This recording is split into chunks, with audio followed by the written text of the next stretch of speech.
ನಮಸ್ಕಾರ, ನೀವು ನೋಡ್ತಾ ಇದ್ದೀರಾ ನ್ಯೂಸ್ ಫಸ್ಟ್. ನಾನು ಉಷಾ. ನಿಮ್ಮ ಮಕ್ಕಳು ಮಾತನಾಡೋ ವಯಸ್ಸಲ್ಲೂ ಮಾತನಾಡ್ತಿಲ್ವಾ? ಒಬ್ಬರೇ ಕುಳಿತಿರ್ತಾರೆ, ನೀವು ಕರೆದ್ರೂ ರೆಸ್ಪಾನ್ಸ್ ಮಾಡ್ತಿಲ್ವಾ? ಹಾಗಿದ್ರೆ ನಿಮ್ಮ ಮಕ್ಕಳಿಗೆ ಆಟಿಸಂ ಬಂದಿರಬಹುದು. ಪೋಷಕರೇ ನಿಮ್ಮ ಮಕ್ಕಳಿಗೆ ಆಟಿಸಂ ಅಂಟಿದ್ಯಾ ಅಂತ ಕೂಡಲೇ ಚೆಕ್ ಮಾಡಿಸಿ. ಅಬ್ಬಬ್ಬಾ, ಈ ಮಕ್ಕಳನ್ನ ಸುಧಾರಿಸೋದೇ ದೊಡ್ಡ ಪ್ರಾಬ್ಲಮ್ ಆಗೋಗಿದೆ. ಯಾಕ್ರಿ, ಏನಾಯ್ತು? ಏನ್ ಹೇಳಿ? ನನ್ ಮಗಂಗ್ ಊಟ ಮಾಡಿಸ್ಬೇಕು ಅಂದ್ರೆ 1 ಗಂಟೆ ಬೇಕು. ಅವನಿಗೆ ಊಟ ಮಾಡಿಸೋ ಅಷ್ಟ್ರಲ್ಲಿ ನನಗ್ ಹಸ್ವೇ ಮರ್ತೋಗಿರತ್ ಕಣ್ರಿ. ಅಷ್ಟಕ್ ಯಾಕೆ ವರಿ ಮಾಡ್ತೀರಾ? ಮೊಬೈಲ್ ಕೊಟ್ರೆ ಮುಗ್ದೋಯ್ತಲ್ಲ. ಮೊಬೈಲಲ್ಲಿ ರೈಮ್ಸ್ ಅಥವಾ ಸ್ಟೋರೀಸ್ ಹಾಕ್ಕೊಟ್ರೆ ನೋಡ್ತಾ ಇರ್ತಾರೆ.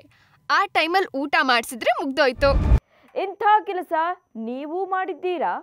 ಮಕ್ಕಳಿಗೆ ಮೊಬೈಲ್ ಅಭ್ಯಾಸ ಮಾಡಿಸಿದ್ದೀರಾ? ನೀವು ಕೊಡೋ ಸ್ಮಾರ್ಟ್ ಫೋನ್ನಿಂದ ಬರೋ ಈ ಸ್ಮಾರ್ಟ್ ಕಾಯಿಲೆ ನಿಮ್ಮ ಮಕ್ಕಳ ಭವಿಷ್ಯವನ್ನೇ ನುಂಗಿ ಹಾಕ್ತಾ ಇದೆ. ಎಸ್, ಬೆಂಗಳೂರಿನ ಮಕ್ಕಳಲ್ಲಿ ಆಟಿಸಂ ತೊಂದರೆ ಹೆಚ್ಚಾಗಿ ಕಂಡುಬರ್ತಿದೆ ಅಂತ ತಜ್ಞರು ಹೇಳ್ತಿದ್ದಾರೆ. ಸ್ಮಾರ್ಟ್ ಫೋನ್ ಬಳಕೆಯಿಂದ ಮಕ್ಕಳ ಮೆದುಳಿನ ಮೇಲೆ ಮಾನಸಿಕವಾಗಿ ಹಾಗೂ ದೈಹಿಕ ಬೆಳವಣಿಗೆಗಳ ಮೇಲೆ ಪರಿಣಾಮ ಬೀರ್ತಾ ಇದೆ ಈ ಆಟಿಸಂ ಅಂತ ಹೇಳಲಾಗ್ತಾ ಇದೆ. ಹಳ್ಳಿ ಮಕ್ಕಳು ಮತ್ತು ಸಿಟಿ ಮಕ್ಕಳನ್ನ ಹೋಲಿಸಿದ್ರೆ ಸಿಟಿಯಲ್ಲಿರುವ ಮಕ್ಕಳಲ್ಲೇ ಈ ತೊಂದರೆ ಹೆಚ್ಚಾಗಿ ಕಂಡು ಬರ್ತಿದೆಯಂತೆ. ತಜ್ಞರ ಪ್ರಕಾರ ಹಿಂದೆ 60 ಮಕ್ಕಳಲ್ಲಿ 1 ಮಗುವಿಗೆ ಈ ತೊಂದರೆ ಇರ್ತಿತ್ತು. ಈಗ 4 ಮಕ್ಕಳಲ್ಲಿ 1 ಮಗುವಿಗೆ ಈ ಆಟಿಸಂ ತೊಂದರೆ ಕಾಣಿಸ್ತಾ ಇದೆ. ಮಕ್ಕಳನ್ನ ಪ್ರೀ ಸ್ಕೂಲ್ 1ನೇ ತರಗತಿಗೆ ಅಡ್ಮಿಷನ್ ಮಾಡಿಸೋಕೆ ಹೋದಾಗ ಈ ಸಮಸ್ಯೆ ಪತ್ತೆಯಾಗ್ತಿದ್ಯಂತೆ. ಇನ್ನು ಈ ಸಮಸ್ಯೆ ಕೊರೋನಾ ನಂತರ ಶುರುವಾಗಿದೆ ಎನ್ನಲಾಗ್ತಾ ಇದೆ. ನಮ್ಮ ಮಕ್ಕಳು ಆಟಿಸಂನಿಂದ ಬಳಲ್ತಿದ್ದಾರೆ ಅಂತ ಪತ್ತೆ ಹಚ್ಚೋದು ಹೇಗೆ ಅನ್ನೋದರ ಡೀಟೇಲ್ಸ್ ಇಲ್ಲಿದೆ.